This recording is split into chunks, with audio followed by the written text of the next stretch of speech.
Tantor Audio, a division of Recorded Books, presents If We Are Striking for Pennsylvania. The Army of Northern Virginia and the Army of the Potomac marched to Gettysburg, Volume 2, June 22 through 30, 1863. By Scott L. Mingus, Sr. and Eric J. Wittenberg. Narrated by Paul Heitsch. Introduction.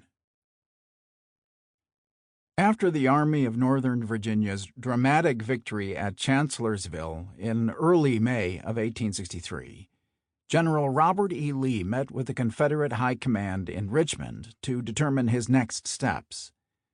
Lee convinced President Jefferson Davis and most of his cabinet that moving his army into Maryland and Pennsylvania was the best course of action. The thrust would remove the war from Virginia during the summer growing season and hopefully force the enemy to withdraw forces from Mississippi threatening Vicksburg. A major victory north of the Mason-Dixon line might also induce France and Great Britain to recognize the Confederate States of America.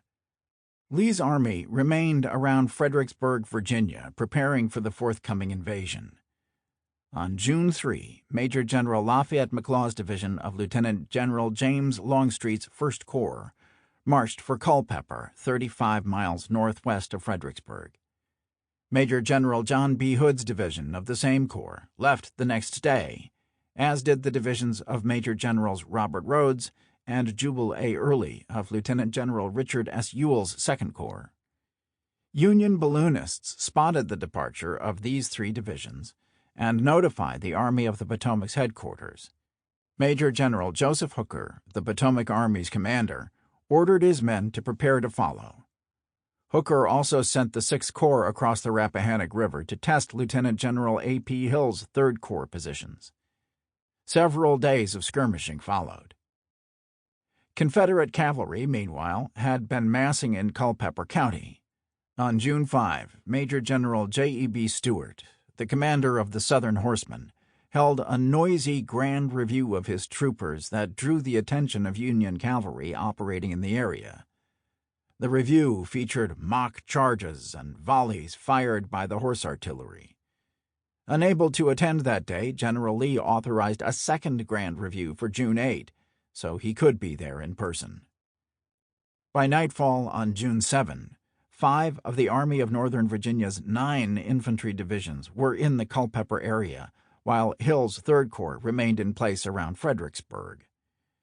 Stuart's cavalry paraded for General Lee the following day, unaware that more than 12,000 Union troopers and 3,000 infantry lay just across the Rappahannock with orders to destroy or disperse the large concentration of Confederate cavalry in Culpeper County.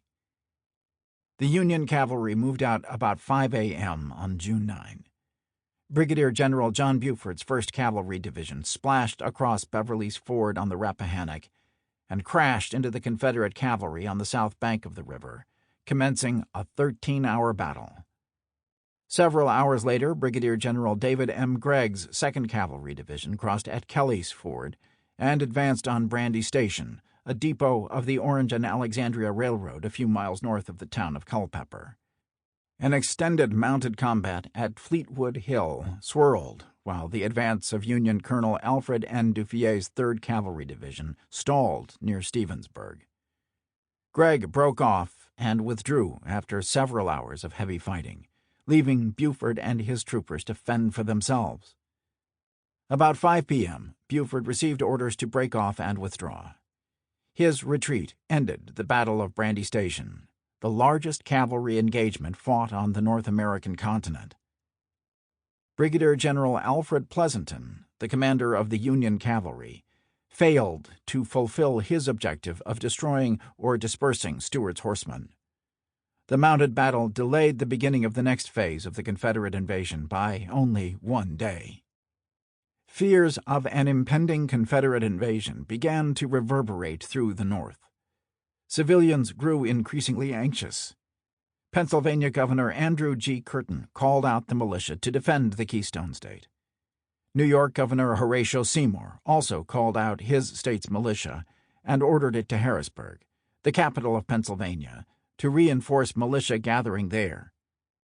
Major General Darius N. Couch, the former head of the Army of the Potomac's Second Corps, was sent to Harrisburg to assume command of the newly created Department of the Susquehanna. Major General William F. Baldy Smith volunteered to serve as Couch's deputy. The New York and Pennsylvania militiamen began constructing fortifications to defend Harrisburg. Meanwhile, as the Army of the Potomac slowly pursued Lee, another Union force under Major General John A. Dix, based on the peninsula between the York and James Rivers in southeastern Virginia, began moving slowly toward Richmond. Dix's goal was to threaten the southern capital and thus draw forces away from Lee's army. By June 13, Ewell's Second Corps was closing in on Winchester, where Major General Robert H. Milroy commanded the 8,500-man Union detachment assigned to garrison the northern reaches of the Shenandoah Valley. Milroy, who had spent the winter and spring constructing extensive fortifications in and around Winchester, and believed his command could defend them, disobeyed a direct order to evacuate to Harper's Ferry. Milroy's hubris would cost his troops dearly. In a brilliant three-day battle, troops from Ewell's corps overran the position and killed, wounded, and captured about one-half of Milroy's command. The remaining Yankees eventually made their way to either Harper's Ferry or Bloody Run, Pennsylvania. Ewell's performance at the Second Battle of Winchester suggested he was a worthy successor to the late Lieutenant General Thomas J. Stonewall Jackson. Milroy, on the other hand, was banished to a backwater of the war, guarding railroads in Middle Tennessee. Rhodes' division, part of Ewell's corps, captured Martinsburg while a portion of the Confederate infantry headed toward the Potomac River crossings at Williamsport, Maryland. On June 15, part of Brigadier General Albert G. Jenkins' brigade of mounted infantry, which was escorting Ewell's troops on their advance, passed through Hagerstown, Maryland, and crossed the Mason-Dixon line. They were the first Confederates to enter Pennsylvania. On June 22, just north of the town of Greencastle, the 1st New York Lincoln Cavalry skirmished with Jenkins. Corporal William H. Reel of Philadelphia, who was killed during that action and buried where he fell, was the first Union casualty north of the Mason-Dixon. Jenkins and his men occupied Chambersburg, 11 miles up the Valley Turnpike from Greencastle. Panic spread across the verdant countryside of the Keystone State. Hill's Third Corps, meanwhile, had finally begun moving from its positions around Fredericksburg once it became obvious that the Army of the Potomac had abandoned the line of the Rappahannock to pursue the Army of Northern Virginia. The entirety of Lee's army was now on the march toward Pennsylvania.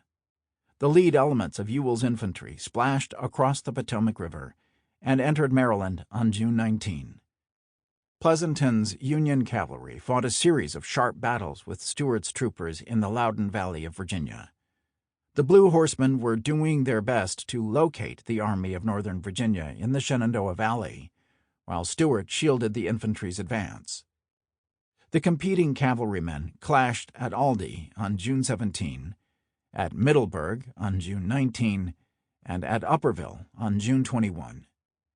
At the latter battle, the Federal horse, reinforced by a brigade of the 5th Corps Infantry, drove the Southern cavalry from the field and behind the Blue Ridge.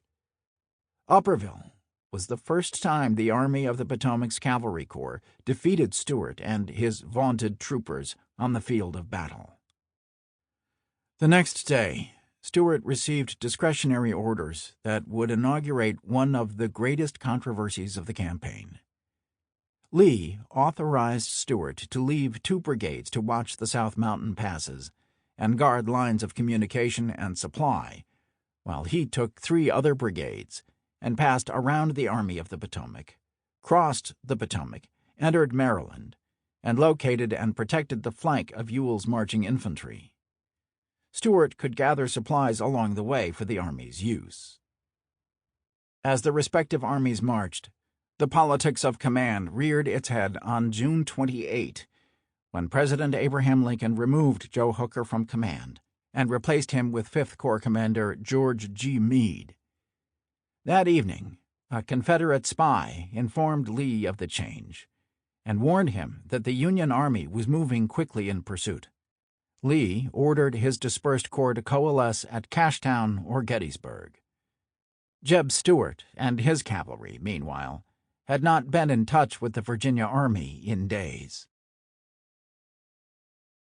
Monday, June 22, 1863. Terrifying rumors that the rebels are coming had periodically circulated throughout Pennsylvania's south-central border counties since Jeb Stuart's October 1862 Chambersburg raid. These unsettling reports proved untrue in every case, or the intruders consisted of a handful of cavalry raiders who just as quickly trotted back into Maryland after taking horses and supplies. Much to the chagrin of Keystone State residents, this day would be much different. A Confederate infantry division was about to step across the Mason-Dixon line for the first time in the war. The eventful day would also witness the first combat death of a Union soldier on Pennsylvania soil. The sun was rising over Greencastle in southern Franklin County when Albert Jenkins' mounted infantrymen again made their appearance. This time, the rebels announced they were the advance guard for Robert Rodes' division of Richard Ewell's Second Corps. General Jenkins dispatched Captain Joseph A. Wilson and Company 1 of the 14th Virginia Cavalry on a reconnaissance to Marion, a farming and railroad village 6 miles north of Greencastle. Once there, the Virginians seized David K. Appenzeller, a member of the 126th Pennsylvania, returning home after his term of enlistment expired. Appenzeller planned to enroll in a local home guard company, but the rebels appropriated his fine horse and questioned him about the number of troops defending Chambersburg.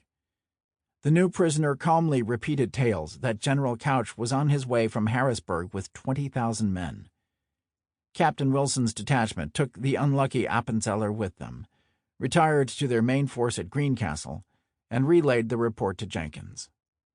Not long after the rebels rode off, Captain William Boyd's 35-man company from the 1st New York Cavalry appeared in the trees on a nearby hill, and at once a scene of great excitement ensued, wrote an anxious resident named Charles Hartman. Wilson and his company were sent back to investigate. A pair of Boyd's Federals were inside a small blacksmith shop having the shoes on their horses tightened when the Virginians arrived. The Union troopers bolted outside and jumped on their mounts, but Wilson's men captured them before they could gallop away. Sergeant William D. Hall and several other troopers spotted the commotion, set their spurs, and attacked at a swinging gallop. Wilson had orders to withdraw if confronted. Within minutes, he was back with the main body. With his men dismounted and their horses turned loose to graze with the rest of the brigade's steeds, Wilson moved troops behind wooden fences at a sharp turn in the road leading to Greencastle and tore them down. Nearby, infantrymen from Rodes' division deployed on high ground belonging to John Kissaker. Jenkins dismounted his men a quarter-mile beyond the infantry and formed a skirmish line in a wheat field belonging to William Fleming, in whose house he established his headquarters. As soon as the Federals came within range, the opposing skirmishers opened fire, and for a time the noise and clatter were lively. An errant bullet crashed through one of Fleming's windows, narrowly missing the head of one of his sisters peeking outside. The Yankees withdrew almost as soon as they arrived, but Jenkins was concerned they were trying to set a trap and did initiate a pursuit. 2 of Boyd's troopers lay bleeding on the field. One of them would never rise again. The fighting killed 21-year-old Corporal William H. Reel, who was struck in the upper lip by a bullet that penetrated his head and splattered Fleming's fence with blood. The other trooper, Sergeant Milton Cafferty, was hit in the leg. Confederates carried him to Fleming's house, where the family tended his wounds. Jenkins' independent foraging raid had commenced on June 17 and spread throughout 2 counties before coming to an end in the brief but deadly firefight. It would be difficult to estimate the value of property taken by this raid, concluded diarist Charles Hartman, it coming in the season of the year when the farming interests required the use of horses, followed a few days afterwards by Lee's vast army. Many croppers who had little else than their stock were bankrupt. Jenkins' horsemen had done a good job scouring the countryside. In addition to demanding fresh bread and food, they routinely searched private residences and farms for hidden valuables. On some occasions, they threatened to burn residences or other buildings if prompt cooperation was not forthcoming, and some destroyed property deeds and other important papers. Many of his men deliberately pastured their horses in wheat fields rather than those growing timothy or clover, much to the consternation of the budget-minded farmers. Other rebels pilfered threshed wheat from barns to feed their mounts. Excitement grew in Virginia as rumors about Jenkins' latest foray drifted southward. While we are manifesting a tender regard for the subsistence of the burly Dutch farmers that inhabit the valley of Pennsylvania, the brutes who are on their side are endeavoring to starve all the women and children in the Southern Confederacy, opined a Richmond newspaper. This should not be our policy had we the control of affairs, and it is very well for the broad-bottomed denizens of the Susquehanna that we have not. In hopes for what the future would bring, the editor fell back on a biblical reference. We should proclaim at once an eye for an eye and a tooth for a tooth, or rather, we should have 6 eyes for every eye, and 6 teeth for every tooth. This is the only way to bring the Yankees to their senses, he declared. Let them take their own physic, and they will soon find how bitter it is. Let them see and feel what war is, and they will discover that it is not such an agreeable pastime as they are wont to consider it when contemplating it from a distance. There are also rumors that our army is in Pennsylvania. So may it be, declared Virginian Judith White McGuire, whose cousin John M. Brockenbrough led an infantry brigade in General Lee's advancing army. We are harassed to death with their ruinous raids, and why should not the North feel it in their homes? Nothing but their personal suffering. McGuire made it clear that she did not want Yankee women and children to suffer, and would in no way condone Confederate soldiers following the example of their Northern counterparts by breaking into homes and stealing from the residents. I want our warfare carried on in a more honorable way, but I do not want our men and horses to be fed on the good things of Pennsylvania, she insisted. I want the fine dairies, pantries, granaries, meadows, and orchards belonging to the rich farmers of Pennsylvania to be laid open to our army, and I want it all paid for with our Confederate money, which will be good at some future day. The 50-year-old diarist also wanted to confiscate Pennsylvania horses for use with the Confederate cavalry, and to haul Southern wagons, as payment in kind for the hundreds of thousands of animals the enemy had stolen, and their fat cattle driven into Virginia to feed our army. It amuses me to think how the Dutch farmers' wives will be concealing the golden products of their dairies, she added, to say nothing of their apple butter, peach butter, and their wealth of apple pies. While Jenkins' horse soldiers roamed southern Franklin County, General Robert E. Lee was at his temporary headquarters near Berryville, preparing to send the first of his infantry into Pennsylvania. If you are ready to move, you may do so, Lee informed Ewell in northern Maryland. I think your best course will be toward the Susquehanna. Lee stipulated that if Harrisburg comes within your means, capture it. Ewell's progress and direction, he added, will, of course, depend upon the development of circumstances. He closed with a benediction by telling the corps commander that he was trusting in the guidance of a merciful God and invoking his protection for your corps. Ewell split his force by advancing Rhodes and Johnson's divisions through Chambersburg to Harrisburg. Early's division would form a separate expeditionary force operating on Ewell's exposed right flank. Once in central Franklin County, Early's task was to march east through Gettysburg and on to York to support the attack on Harrisburg by breaking the railroad between Baltimore and Harrisburg and seizing the bridge over the Susquehanna at Wrightsville. With the Maryland roads cleared of Yankees thanks to Jenkins' northward thrust, Rhodes prepared his infantry for another long day on the march. A nagging sense of uncertainty gripped many of the men. "Where we are going, or what is our general's intentions, I cannot even guess," declared the 2nd North Carolina's captain, John C. Gorman, in a letter to a friend. He continued, "Since we left Virginia, all news is contraband, and we have not the slightest idea what is going on outside of our own department. That we cannot remain long without fighting is evident. We are, doubtless, on the eve of the most decisive period of the war. The troops of our corps are in good condition, and as confident as when old Jackson infused us with his own ardor. Trusting in the justice of our cause, in the wisdom of our leaders, and the help of the omnipotent being, we calmly await the issue, and whatever fate befalls us individually, we have an abiding faith that victory and triumph awards us in the end." Curious bystanders lined the roads as the long column of gray and butternut-clad troops headed north. Dr. John F. Schaffner, a youthful surgeon of the 4th North Carolina in Stephen Ramser's brigade, Rhodes' division, recounted the march in a letter to his future wife. "Our reception in Maryland was more cordial than last year, many people being really glad to see us. As we entered Hagerstown, the men cheered, the ladies waved handkerchiefs and showered bouquets upon our men," he boasted.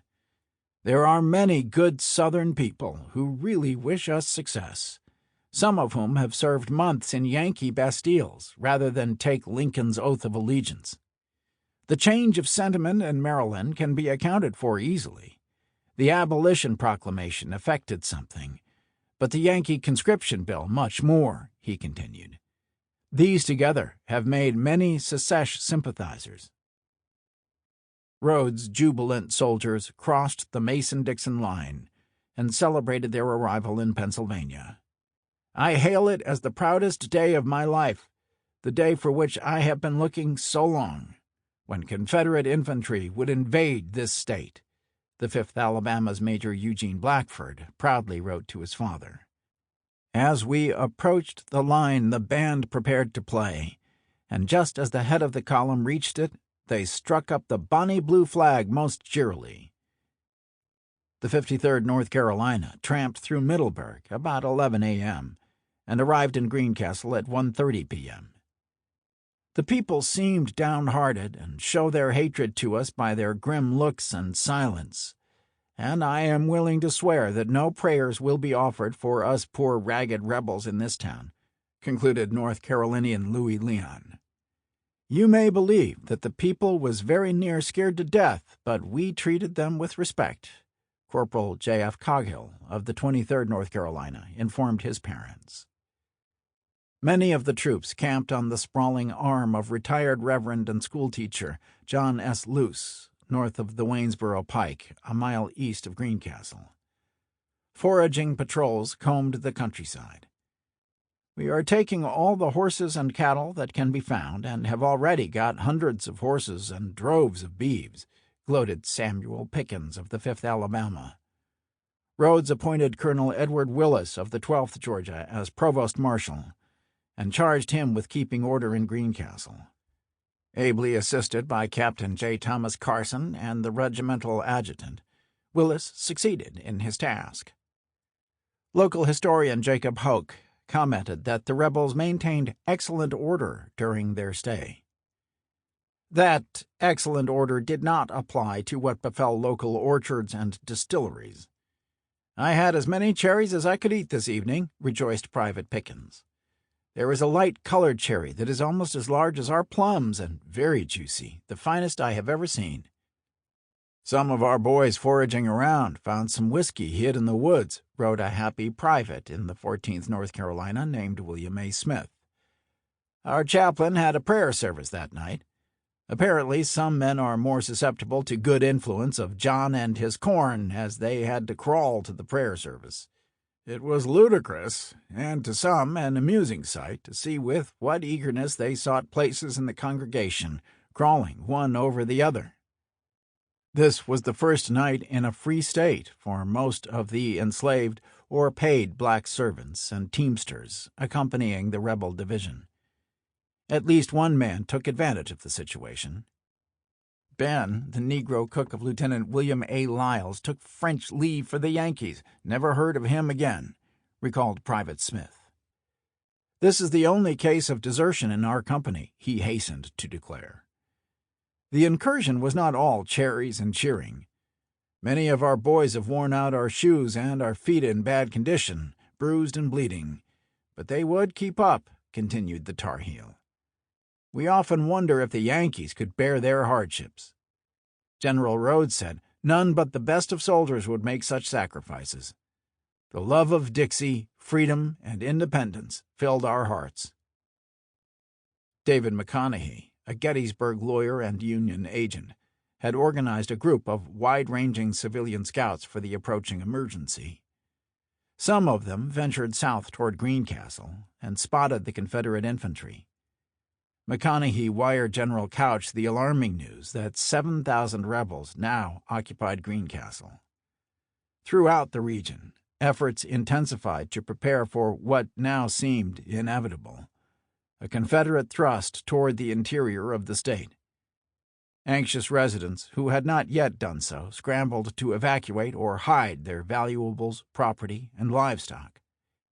In Marion, Mennonite farmer Henry B. Hague hid the wheels of his farm wagon and pretended to not know their whereabouts when pressed by rebel inquiries. Hague had reason to be wary of the invaders because of the robbery and wanton murder of his neighbor, Isaac Strite, 2 days earlier. Other anxious farmers led their horses and cattle into the woods, ravines, and hills. Many would painfully discover that the rebels were adept foragers and their hiding places inadequate. Farmers along the Monterey Pass on South Mountain began chopping down trees and blocking the gap as best they could. Chambersburg postmaster John W. Deal departed town and took the mailbags with him. Merchant Jacob Hoke watched as 2 companies of Colonel Alexander K. McClure's Home Guards assembled in the square before marching out to join Brigadier General Joseph S. Snipes' New York militiamen on the outskirts of town. During the day, the out-of-state guardsmen did a considerable amount of drilling with their artillery, and not a little boasting of what they would do in case the rebels came within reach of their guns, Hoke remembered. A woman wearing mourning attire sauntered into camp about 3 p.m., her black bonnet almost entirely hiding her face. She acted rather strangely, wandering about while repeatedly inquiring where a certain farmer lived that no one knew. Some of the Chambersburg volunteers believed she was a man in disguise and should be arrested as a spy. McClure scoffed at the notion and considered her to be nothing more than some silly woman who should be left alone. The mysterious stranger was last seen walking along the railroad south toward Greencastle. Hoke was not as convinced as McClure. That this pretended woman was one of General Jenkins' scouts sent in advance to ascertain what preparations were inside for their reception, there can be no doubt. Soon after the stranger departed, Hoke heard a great commotion in the New York militia camp. Shortly after 5 p.m., officers dashed about the tents excitedly, barking out commands. One of Boyd's patrolling cavalrymen had reported the proximity of rebel infantry and cavalry. Captain Miller's artillery crews hastily abandoned their 2 howitzers, and the entire command left in a hurry to march into town and board a waiting train. Tents, accoutrements, and other items of value had been left behind in their wake. McClure ordered his home guardsmen to return to camp and haul the guns and caissons into town and put them on the train. 2 panic-stricken Empire Staters suffered nervous spasms, one so badly that he could not continue with his comrades. Residents hid him in Emanuel Kuhn's house on East Market Street. Resident Solomon D. Swert thought little of the New York militia. Sample complete. Ready to continue?